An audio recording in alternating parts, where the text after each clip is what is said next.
Hey rollers, today's video highlights a roll I had with Jules at the end of an open mat afternoon. I haven't trained much with Jules and he surprised me a couple of times.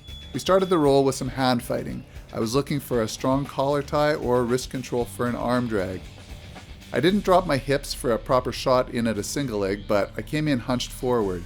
This gave him the chance to tie up my neck and fall back into this unconventional position. I'm not sure what to call this, but it wasn't comfortable. He generated some pretty good pressure on my neck, so I used the secret move that Master Ken taught me. Very simple but effective.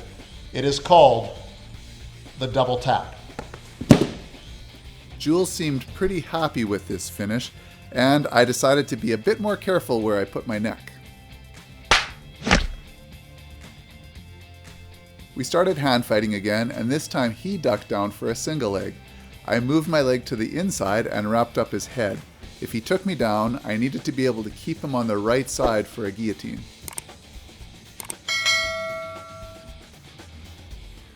I got my right foot to the floor again and sprawled backwards so I could bring him to the ground.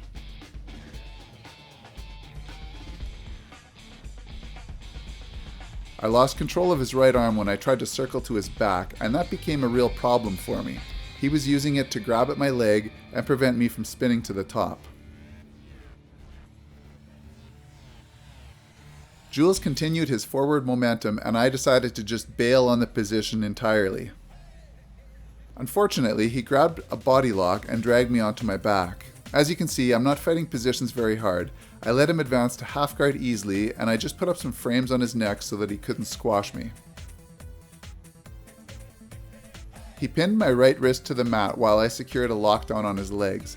I felt his weight was quite high, so I decided I would try to hit an electric chair if I could free my arm.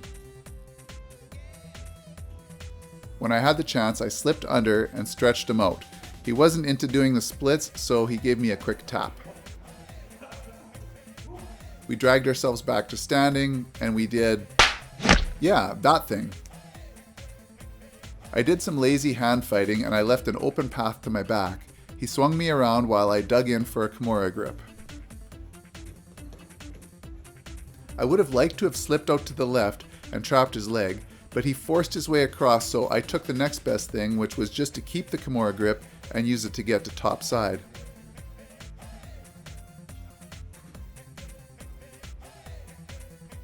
I couldn't step over his head for the finish because the fence was in the way. I worked over his powerful arm for a bit, but I just ended up bringing my weight too high in the process. He took the opportunity to sit up, so I rolled to my back hoping for a triangle. Instead, I saw the omoplata was wide open, so I switched over for one of my favorite big guy submissions.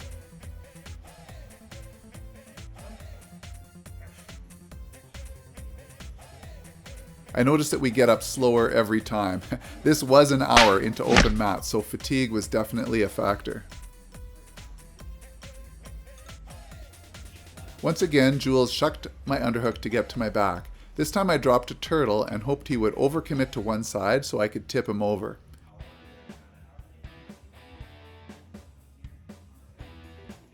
He kept a solid base, so I tried to Granby roll.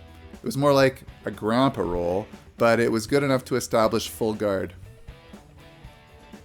He sat up for good posture and then did a great job of pressing into my hips, standing up and opening up my guard. I used my 2-on-1 wrist control to distract him while I set up a sickle sweep.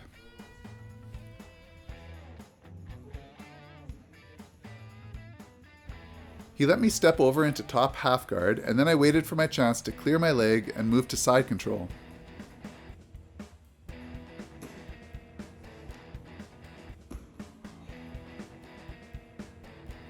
Ideally, I would have liked a far side underhook, but I planted my hand on his hip and used the space to slide my knee across into full mount. I immediately started bugging his right arm. When he turned over to protect it, he opened up the chance to gift wrap him. Just in time for Christmas. He went belly down, so I started moving to his back. I was a bit too high, which made it difficult to keep my bottom hook as I tried to establish standard back control. I used this slick technique to trap his arm. Brian Peterson calls it handcuffing. We were running out of time, and I wasn't in great position to attack his neck. He managed to free his arm and get himself out of harm's way before time ran out. Huge thank you to Jules for letting me film and post this roll. I always enjoy the chance to experiment and see which techniques are most effective against guys who are bigger and stronger than me. If you enjoyed the video, please like, subscribe, and leave a comment. Thank you for watching.